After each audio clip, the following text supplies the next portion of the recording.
Estamos ya en la conexión. Hola. Bueno, ¿qué tal? ¿Cómo te va? Yo muy bien, ¿y vos? Bien, adiós, gracias. Pero muy bien, muy bien. Muchísimas gracias por haber aceptado la invitación. Claro. Es un honor para mí un convite de vos, por favor. Es un honor. Bueno, muchas gracias, muchas gracias. Bueno, ahí se van sumando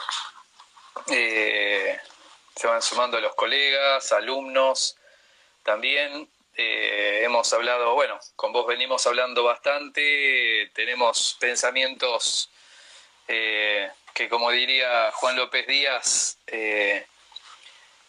vibran, resuenan a la misma frecuencia. Si hay una resonancia en la línea de pensamiento, en cómo venimos trabajando, en esto que decimos muchas veces de que estamos rompiendo paradigmas de alguna manera, ¿no?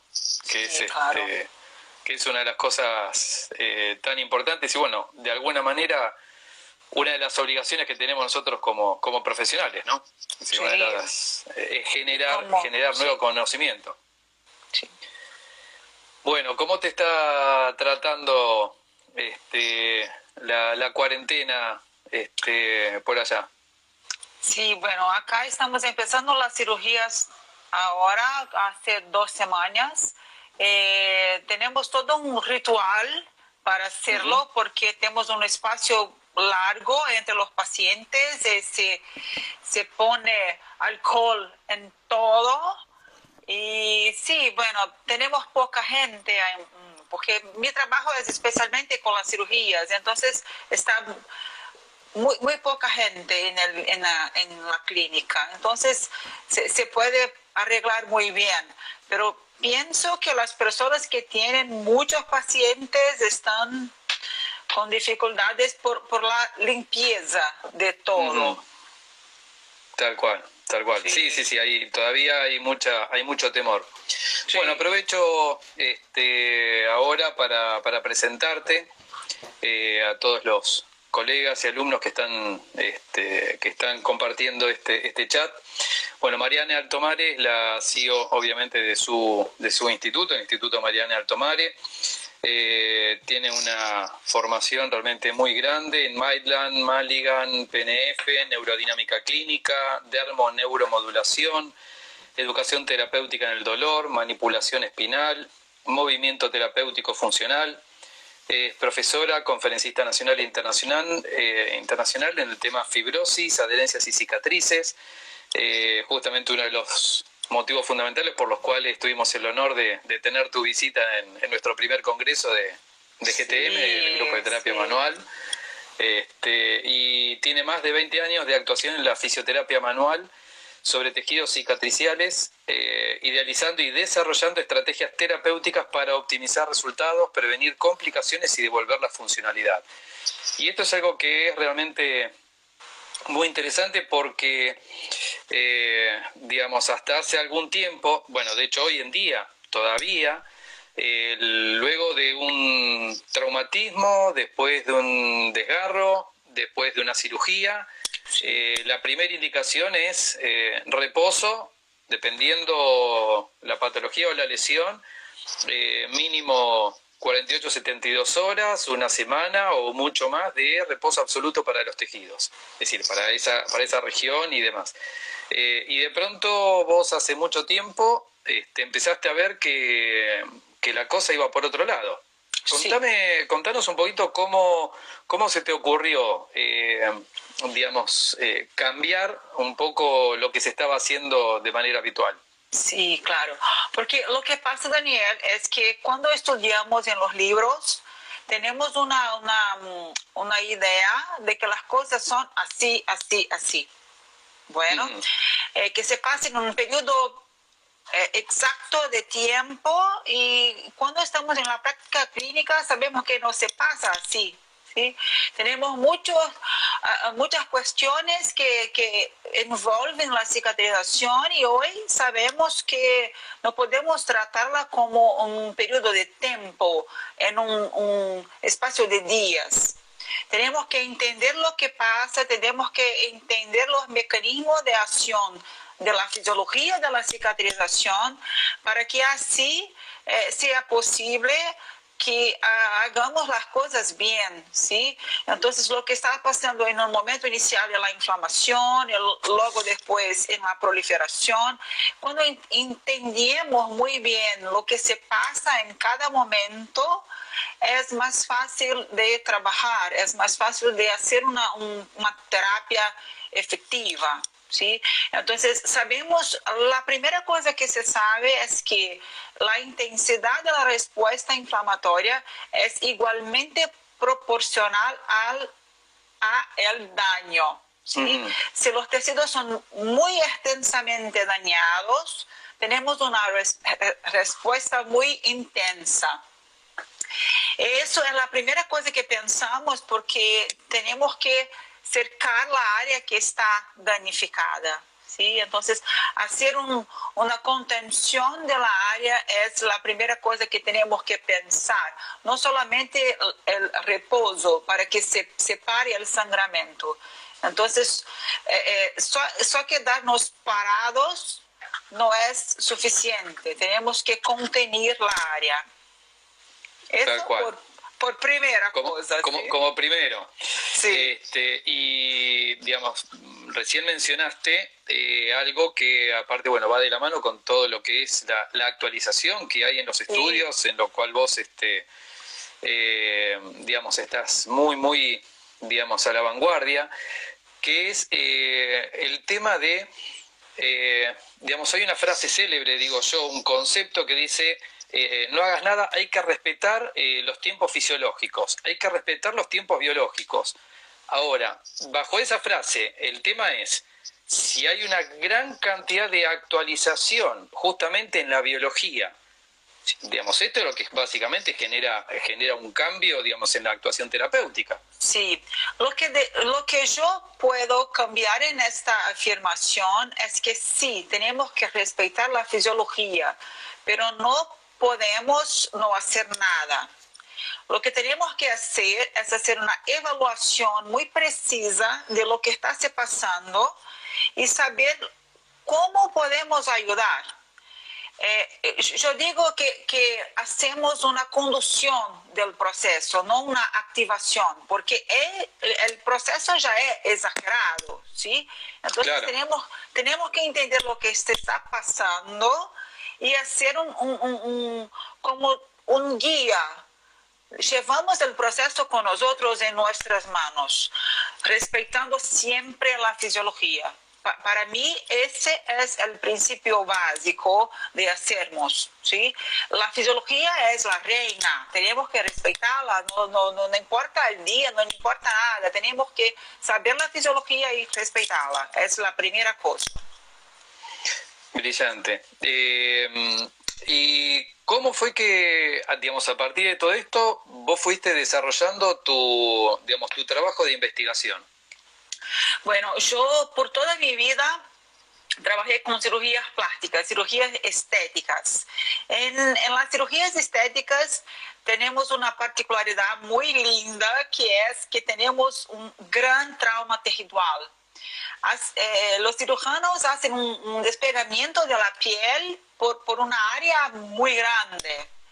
Entonces tenemos muchas fibrosis, muchas adherencias y tenemos que proteger las cicatrices.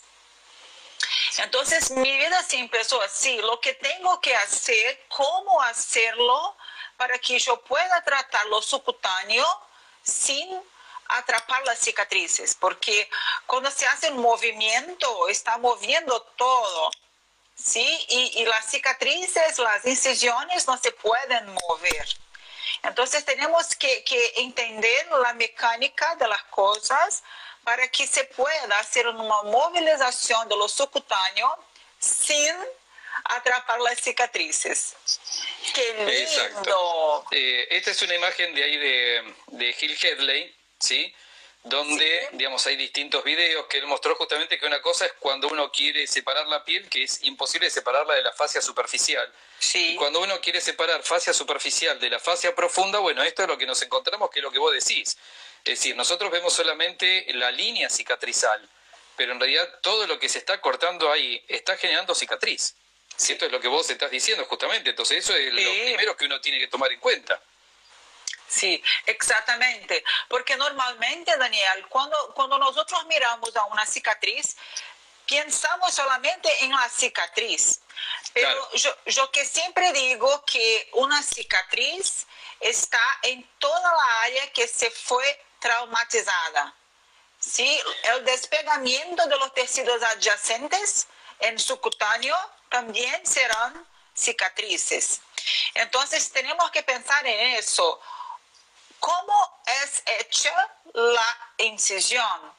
¿Cómo es la técnica quirúrgica? Lo que el cirujano está haciendo, cómo hace la técnica y cuál es el tamaño del trauma. ¿Sí? Claro, porque todos exacto, los tejidos serán cicatrizados. Y aparte que, digamos, es diferente lo que es la cicatrización a nivel superficial del nivel profundo. Sí, claro. Porque esa también es una de las claves, ¿no? El hecho de pensar que la piel tiene un determinado tipo de cicatrización y a partir de la fascia profunda hacia abajo la cicatrización es muchísimo mayor, es decir, es mucho más la adherencia que se produce en esos tejidos. Sí, sí, y además tenemos que pensar que tenemos muchas estructuras distintas en el tejido. Tenemos el vaso sanguíneo, los vasos linfáticos, los nervios. Muchas veces tenemos aprisionamientos neurales por fibrosis. Tengo acá, Daniel, una imagen, si me permites. Dale. Claro. Del área de despegamiento, por ejemplo, en una cirugía ortopédica. Toda esta área con afastamiento, todo eso será una cicatriz. Entonces tenemos una incisión y tenemos toda área adyacente que será una fibrosis o una cicatriz. Entonces tenemos que pensar en esto todo el tiempo. Exactamente, tal cual. Tal cual. Eso es una de las cosas fundamentales. Y contame un poco cómo fue el trabajo, en definitiva, que hiciste con los ratones, donde vos ahí claramente cambiaste totalmente los paradigmas. Totalmente, porque lo que pasa es que si pegamos un paper y hacemos la traducción exactamente como traducimos, por ejemplo, en las palabras, tenemos algunos problemas. Te digo, por ejemplo, mi trabajo de bases fue de Hélène Langevin. Bueno, Hélène Langevin es una diosa en las investigaciones, pero ella no es kinesióloga, ella es médica. Entonces, ella no sabe las terminaciones, las palabras que nosotros usamos para identificar lo que hacemos, perdón. Entonces, cuando ella habla de stretch, ¿né? Sí. Para nosotros, stretch es un estiramiento. Es cuando pegamos los tejidos y hacemos alongamiento, ¿sí? Un estiramiento. Bueno, lo que ella hace en sus investigaciones no es eso. Bueno, fue el primer artículo que yo vi y usé este modelo para hacer mi trabajo. Y cuando yo hice exactamente el stretch, fue peor en los ratones. Y yo pensé, Dios mío, ¿qué está pasando? Estoy haciendo exactamente como ella describe en el artículo y en la práctica de experimento no es así. Entonces empecé a pensar que la piel del ratón es muy, muy, muy móvil. Entonces, cuando te pegas el ratón, cauda, rabo, Dios mío, Daniel, mi español de la cola, de atrás, de la cola, la cola. Ellos se mueven para tocar las patitas en la mesa. No es un estiramiento, es un movimiento. Entonces, cuando yo hice el movimiento pasivo, sin estirar, tuvo resultados. Entonces, por eso mi artículo se llama movilización manual, no estiramiento. ¿Sí? Y después de eso yo cambié la forma, la manera, sí, perfectamente. ¿Te gustan esas imágenes? Sí, me conozco. Son mías. Obviamente, ahí está toda la referencia tuya, obviamente, que es lo que nosotros le mostramos a los alumnos en la formación de grado en técnicas kinésicas. Exactamente. Contanos un poco ahí la respuesta, porque por acá es por donde están justamente un concepto fundamental en el cambio de estrategia. Sí, entonces lo que vemos en la primera imagen arriba, sí, arriba, sí. arriba, es la piel normal, sin lesión. ¿Sí? Acá no tenemos lesión. Ese espacio marcado con la flecha es el subcutáneo del ratón. ¿Sí? Al lado tenemos la lesión. Acá podemos ver el espacio de la formación de las fibrosas con muchas fibras colágenas. Ese espacio en purple, ¿cómo es en español, Daniel? El espacio entre una lámina y otra. Color. Pero la color, Dios mío, purple. ¿Cómo es en español? El color bordeaux. Bordeaux.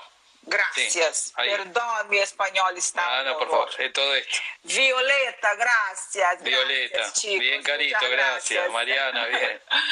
Entonces, este espacio perfecto que Daniel les muestra es el espacio donde hay fibrosis, un acúmulo de muchas fibras colágenas, ¿sí? Abajo tenemos los dos grupos tratados. Acá, donde le otro, lo otro, y eso. Ahí, con movimiento activo, con la movilización activa, donde pegamos el ratón, él se mueve solo. Y al lado, cuando hicimos con la terapia manual, con movimiento manual. ¿Sí? Entonces podemos ver en eso que las imágenes del tratamiento son muy parecidas con la piel normal. ¿Me entienden? Ahí está la piel normal y ahí está con el tratamiento. Exactamente, totalmente diferente de lo que vemos en la presencia de fibrosis. Ahí. En la presencia de fibrosis. Perfecto, muchas gracias, Daniel.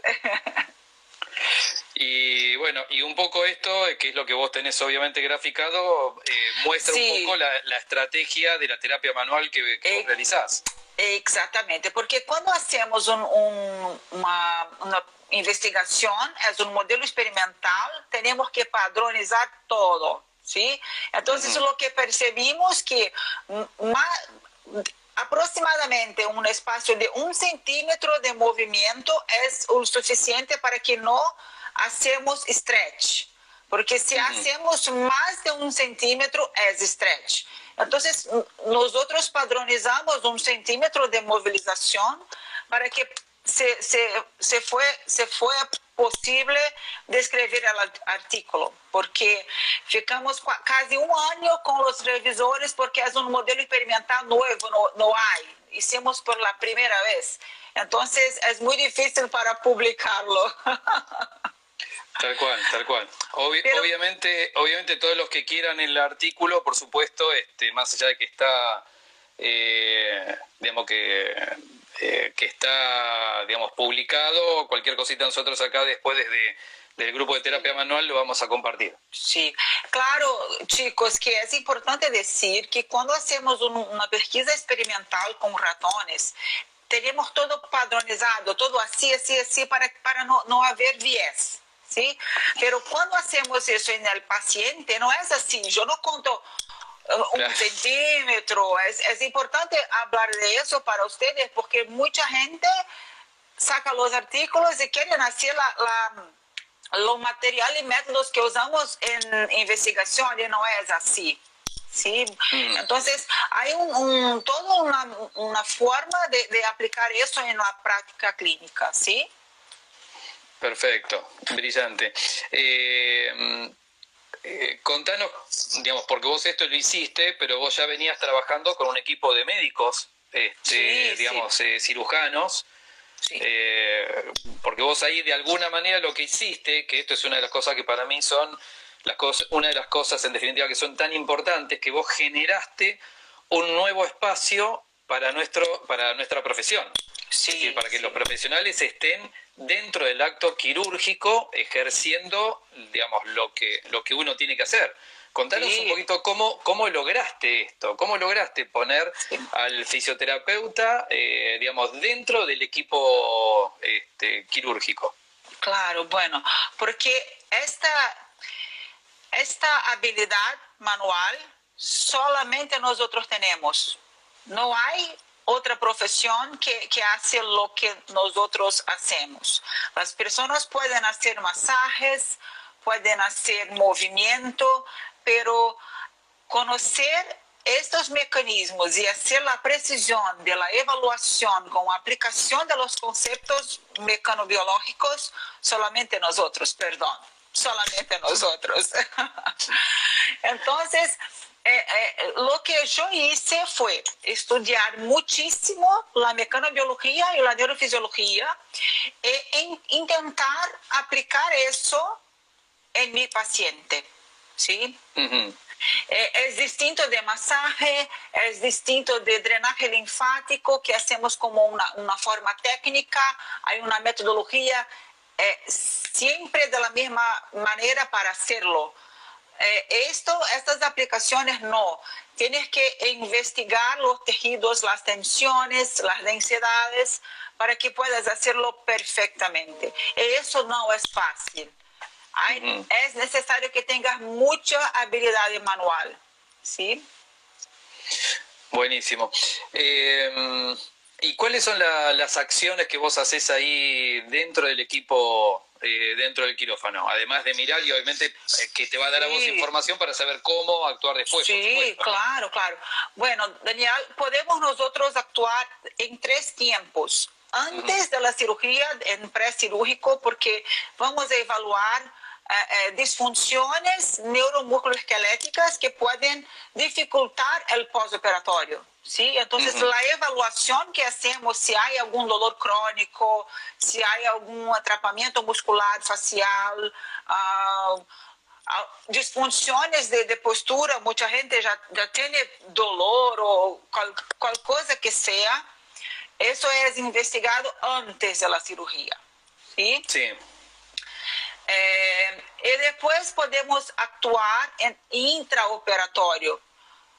Luego después, inmediatamente después de la cirugía, porque vamos a hacer una contención del área. Entonces podemos hacer eso con la vendaje elástica, con el kinesiotape. ¿Sí? Sí. Porque vamos a hacer una contención del área que fue despegada. Sabemos, por supuesto, que el despegamiento es el trauma de tejido, ¿sí? Si tenemos un gran despegamiento, tenemos automáticamente una gran área. Y lo que vamos a hacer es contener la área. Entonces, es como una ropa que se queda ahí por 5 o 7 días. Entonces, con este concepto de mecanobiología no hacemos linfotaping, hacemos el tape mecánico, ¿sí? No cortamos los tape, es la faja entera, y hacemos como una ropa.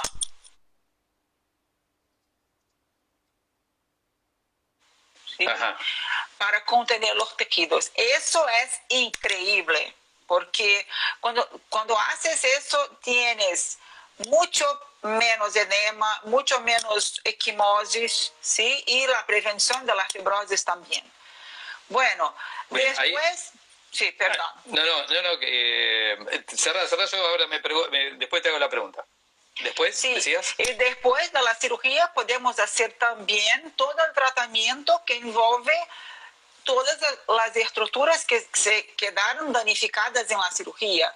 La piel, subcutáneo, los vasos sanguíneos, linfáticos, nervios, músculos, articulaciones, toda la evaluación de los sistemas que están en disfunción, y vamos a hacer las adaptaciones necesarias pensando que yo tengo tejidos cicatriciales por todo, ¿sí?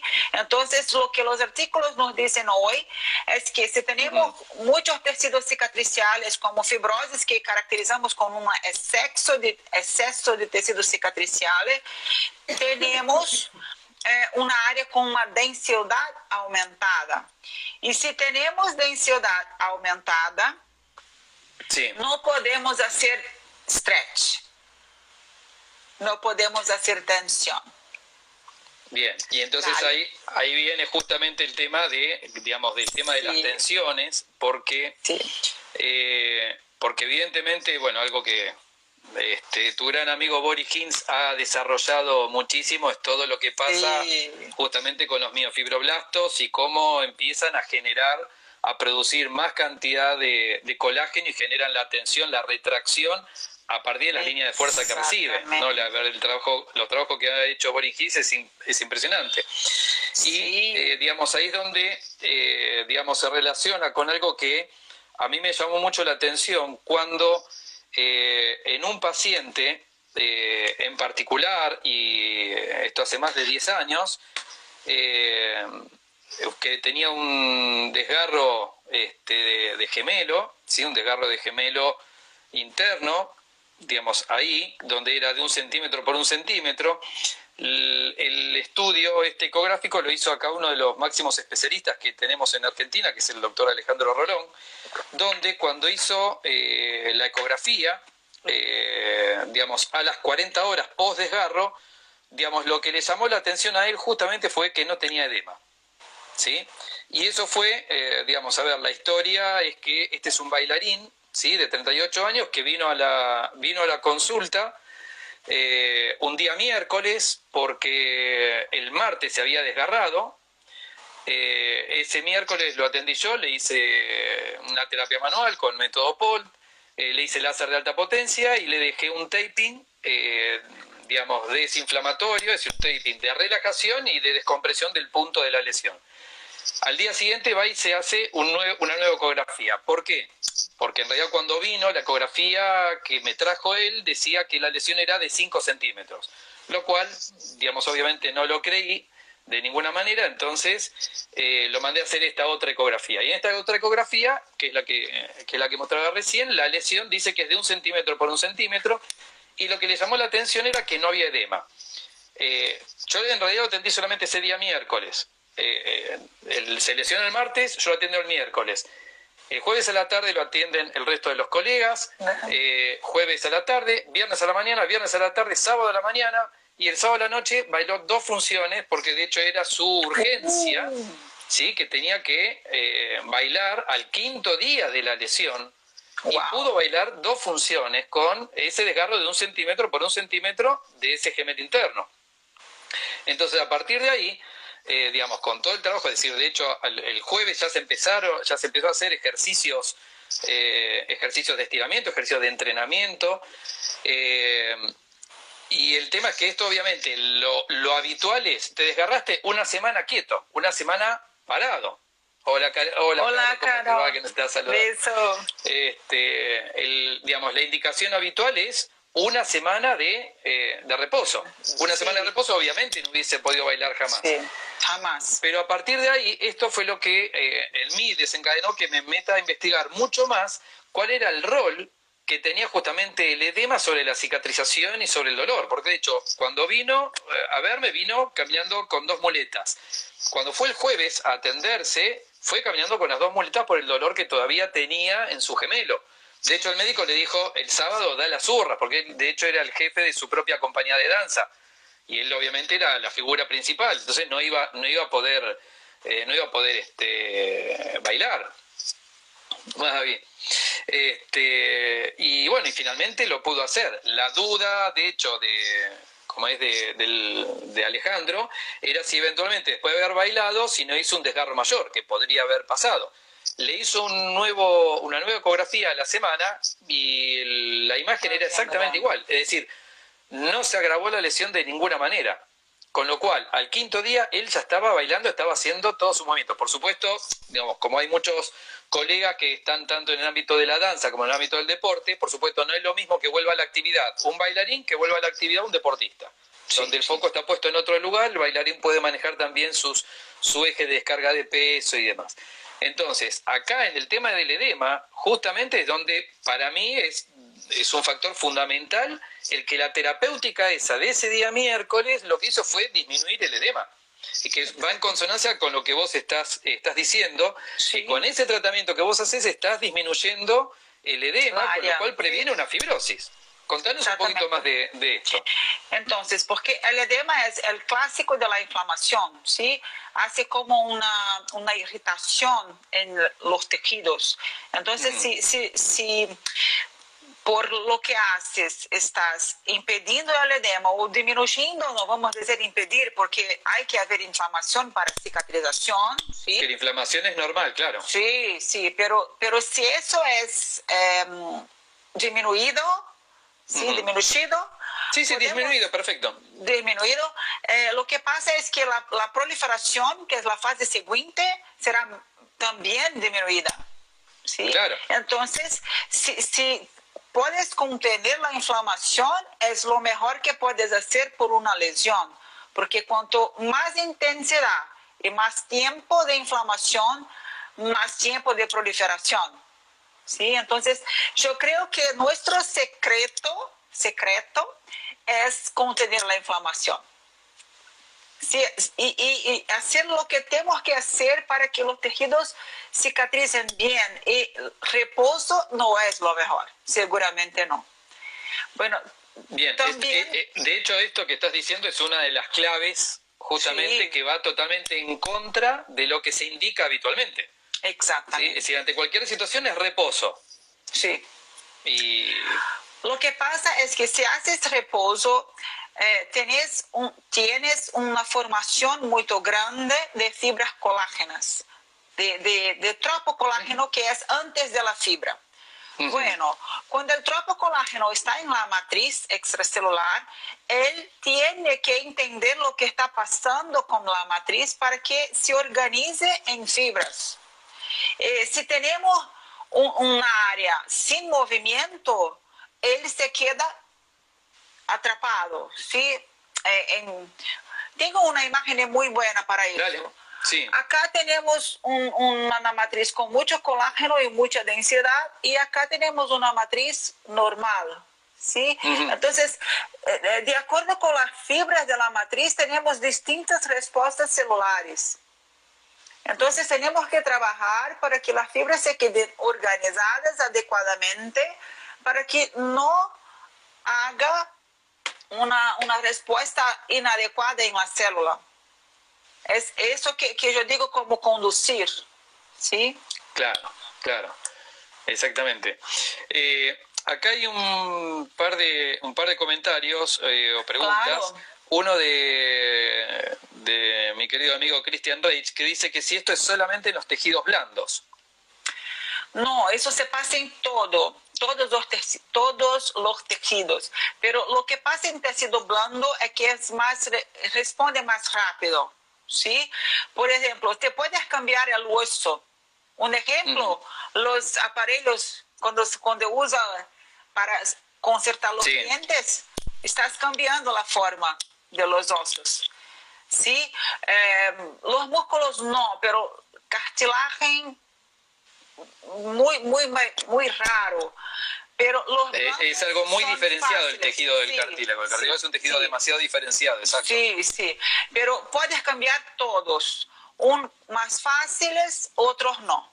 Pero los tejidos blandos, yo digo que lo más lindo de los tejidos blandos, especialmente el tejido conectivo, es que él es responsable por nuestra movilidad, por el deslizamiento de las interfaces tejiduales. Tengo una imagen muy linda, un momento. Acá está. Bueno, las interfaces tejiduales acá, que tenemos músculos, fascia profunda y entre entre el músculo y la fascia tenemos el tejido conectivo blando. Entonces, él tiene pocas fibras y mucho más sustancia fundamental para que sea hidratado y para que ayude la nutrición de los tejidos. Si el tejido conectivo blando está con densidad aumentada, él pierde su capacidad de deslizamiento. Entonces, este es para mí uno de los más importantes principios de la terapia manual. Yo tengo que devolver la movilidad entre las interfaces teciduales. Y es exactamente este el principio de mi trabajo con la liberación tisular funcional. Buenísimo. Hay un par de preguntas más. Una Claro. que pregunta Emanuel Aybar. Dice que en los 4 primeros días, digamos, como que se indica reposo, digamos, un tratamiento, 4 días después de la cicatriz, un tratamiento protectivo. Y luego restrictivo, pregunta. Sí, lo que pensamos es lo siguiente. El movimiento que hacemos con la terapia manual es para organizar las fibras, ¿sí? Entonces, vamos a empezar el movimiento cuando tenemos fibras. Y las fibras solo tenemos en la fase proliferativa. Si tenemos una fase inflamatoria, no hay proliferación. Entonces, en la inflamatoria tenemos que contener, ¿sí? Contener y sacar el edema. Es lo que hacemos. Y claro, que no haga sangramiento, ¿sí? Porque claro, no podemos provocar sangramiento. Entonces, en un primer momento muy rápido, hacemos un reposo para que no haga, sangramiento. Porque si haces acción muscular, aumenta el aporte sanguíneo y puedes tener sangramiento. Entonces, en 2 días, creo, al máximo, te quedas con un reposo, pero para no hacer carga, peso. Pero movimiento sin carga pode ser com um cuidado, claro, porque tem que pensar qual é o tipo de la cirurgia, qual é o tipo del despegamento. É difícil, Daniel, hablar de uma forma generalista. Claro, exactamente. Sí, sí, entonces, sí, porque aparte depende justamente parte de lo que estabas diciendo, sí, si ese tejido al estar parado va a estar recibiendo carga o no va a estar recibiendo carga. Exactamente, qué tipo de movimiento, si estamos haciendo excéntrico, concéntrico, si es isométrico, todo eso tenemos que pensar para hacer nuestra terapéutica. Por eso que yo digo, no es una cosa simple de hacer, tenemos muchas cosas a evaluar. Sí, absolutamente. Preguntan también acerca de los factores de crecimiento, si los tomás en cuenta y cuánto tenemos que conocer nosotros del concepto de factores de crecimiento para la rehabilitación. Sí, yo estoy estudiando italiano, estoy mezclando todo en mi cabeza. Tranquila. Alguna vez me pasó una locura total cuando fui a dar una charla en Italia. Hice una ensalada terrible que la gente se fue porque no entendía nada de lo que yo estaba diciendo, porque mezclaba el portugués, el inglés, el español y el italiano, así que la gente no entendía absolutamente nada de lo que yo estaba diciendo. Bueno, yo leí unos papers y bueno, tenemos que tener en cuenta que muchas cosas ainda son experimentales, no tenemos comprobación científica de muchos de esos factores de crecimiento, ¿sí? Y una otra cosa que tenemos que pensar que nos preguntar es, yo realmente quiero hacer un incentivo, yo quiero hacer un pró-inflamatório, porque todas las veces que yo hago un incentivo, un estímulo, estoy haciendo un estímulo de formación de las fibras colágenas de la acción celular. Y si nosotros pensamos que la fibrosis es exactamente la formación exagerada de las fibras, lo que estoy haciendo yo, ¿sí? Entonces, la primera pregunta que tengo que hacer es lo que está pasando con mi paciente, lo que él necesita que yo haga. Yo no puedo trabajar con un protocolo que yo haga las mismas cosas para todas las personas. Absolutamente. El más importante, como he dicho, como yo hablé, fue hacer una evaluación, conocer la cirugía y evaluar lo que mi paciente está necesitando de mí. ¿Sí? Exactamente. Y ahí, en relación al tema de los factores de crecimiento, hay algo que es bastante interesante, ¿sí? Que justamente es uno de esos factores de crecimiento, el TGF-beta 1, Sí. que, digamos, Robert Schleip, digamos, tu gran amigo también, Robert Schleip, Sí. digamos, identificó que ante el estrés hay un aumento de la liberación de ese factor de crecimiento. Entonces, si ese factor de crecimiento está trabajando, digamos, actúa justamente en el proceso de cicatrización, aunque uno no tenga un proceso de cicatrización real, así después de una lesión, si el estrés genera justamente ese aumento y liberación de ese factor de crecimiento, eso es lo que aumenta, obviamente, la adherencia de los tejidos. Entonces, todo lo que nosotros podamos hacer como terapéutica, donde estemos actuando sobre el sistema nervioso parasimpático, lo que vamos a estar haciendo justamente es, digamos, generar, digamos, un efecto contrario a esa cicatrización. Por eso de pronto también es tan importante todo lo que nosotros podemos hacer desde nuestra terapia manual, sobre todos esos neuroreceptores que van a generar ese estímulo parasimpático. ¿Por qué no podemos olvidar, Daniel, que en la piel tenemos un montón de receptores? Hay un montón. Si haces un toque en la piel, no importa cómo lo haces, ya está haciendo un estímulo. Es cortical. La piel manda los estímulos para nuestro cerebro y hay una respuesta. Entonces, yo tengo que pensar que todo lo que hago con mis manos estoy haciendo respuestas neurales, ¿sí? Una cosa muy importante es que la activación del TGF-beta 1 se da justamente por la tensión. Acá tenemos un ejemplo de Boris Hinz. Sí. Mira, sí, que si tenemos una matriz con flexibilidad, no tenemos la activación. Si hay una matriz con fibrosis, con muchas fibras, con adherencia, con densidad aumentada, hacemos exactamente la activación del TGF-beta 1. ¿Sí?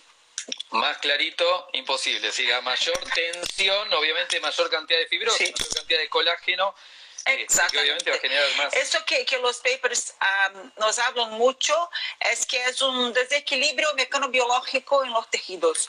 Si tienes un mal equilibrio de fuerzas, te quedarás con el metabolismo totalmente alterado, ¿sí?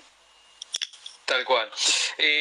Hay varias preguntas acerca de, digamos, de qué pasa cuando vos empezás a recibir pacientes, digamos, muchos días después de la cirugía. Es decir, hasta qué día, y digamos, como que hay dos preguntas. Una, ¿qué resultados tenés cuando vos recibís pacientes, que aparte en eso tenés una gran experiencia, pacientes que ya vienen con fibrosis, con queloides, ¿sí? Y a partir de qué día vos empezarías a tratar la cicatriz en una cesárea? Bueno, primeramente es importante distinguir que una cicatriz hipertrófica no es un queloide, ¿sí? Una cicatriz hipertrófica es una cicatriz que sigue en la fase de proliferación. Ella no remodela. Entonces, ¿cuáles son las características de la fase proliferativa? Tenemos muchísimos miofibroblastos. Bueno, sí. Los miofibroblastos son células específicamente para producir fibrosis, para producir matriz. Entonces pensamos que los miofibroblastos tienen que sufrir apoptosis. Si él no sufre apoptosis, no hay remodelamiento. Dale. ¿Todo bien hasta ahí? Sí. Vamos. Entonces, cuando yo hablo en una cicatriz hipertrófica, yo estoy diciendo que ella no tuvo remodelación, ¿sí? Entonces, tengo muchísimos miofibroblastos. Y cuando yo veo una cicatriz hipertrófica, es muy fácil identificar porque la cicatriz hipertrófica tiene su bordo con contracción. Es una cicatriz contracturada, ¿sí? Uh-huh. Y hoy sabemos que una de las cosas que podemos hacer para inducir la apoptosis es la fuerza mecánica de compresión. Entonces, si hacemos compresión, inducimos la apoptosis. Es una cosa importante. La otra cosa es... Ese es un dato muy importante. Muy importante. Muy importante, el hecho de Sí. cómo favorecer la apoptosis de los miofibroblastos. Fuerza ¿Sí? Y de eso es con compresión. una fuerza de compresión. Compresión, sí. Entonces, si yo tengo muchos miofibroblastos, yo puedo inducir la apoptosis. O sea, la cicatriz hipertrófica yo puedo tratar con efectividad haciendo compresión. Entonces, puedo usar siliconas, puedo usar aparatos que hagan eso. ¿Sí? Bien, que justamente hace un ratito, digamos, Caro había, en realidad dos Caros, estaban preguntando justamente qué opinabas justamente acerca de los parches silicona, Sí. digamos, en la cicatriz. Bueno, porque eso, Dios mío, Daniel, ¿tenemos cuánto tiempo? Tenemos 10 minutitos más, tenemos, sí, estamos yendo de un lado para el otro. Sí, porque son muchas cosas. Lo que pasa es sí, tenemos tres fuerzas principales de acción en los tejidos: tensión, compresión y cizallamiento, ¿sí? Entonces, la fuerza de tensión organiza las fibras, pero también activa el TGF-beta1. Ahí tenemos también la vibración de POD, que eso usted puede hablar mejor porque yo no estudio la vibración. En la compresión yo hago una activación de la apoptosis y yo paro la proliferación, la fibroplasia. ¿Sí? Entonces, compresión yo uso cuando quiero parar, cuando quiero cerrar una fase, cuando no quiero más que esté activa. ¿Sí? Clarísimo. Pero si yo tengo una cicatriz que está normal y yo hago compresión, estoy sacando la fuerza tensio de la incisión y lo que va a pasar es que ella se va a abrir, va a quedar atrófica. Eso no es bueno. Solo puedo hacer la fuerza de compresión, chicos, y usar las siliconas cuando yo tengo cicatrices hipertróficas. ¿Sí? Vale. Bien. Volvemos para el queloide. Sí. Sí. El queloide no es una cicatriz que está en proliferación. El queloide no tiene miofibroblastos. El queloide es dicho como un tumor de la piel. Entonces no tiene tratamiento kinesiológico.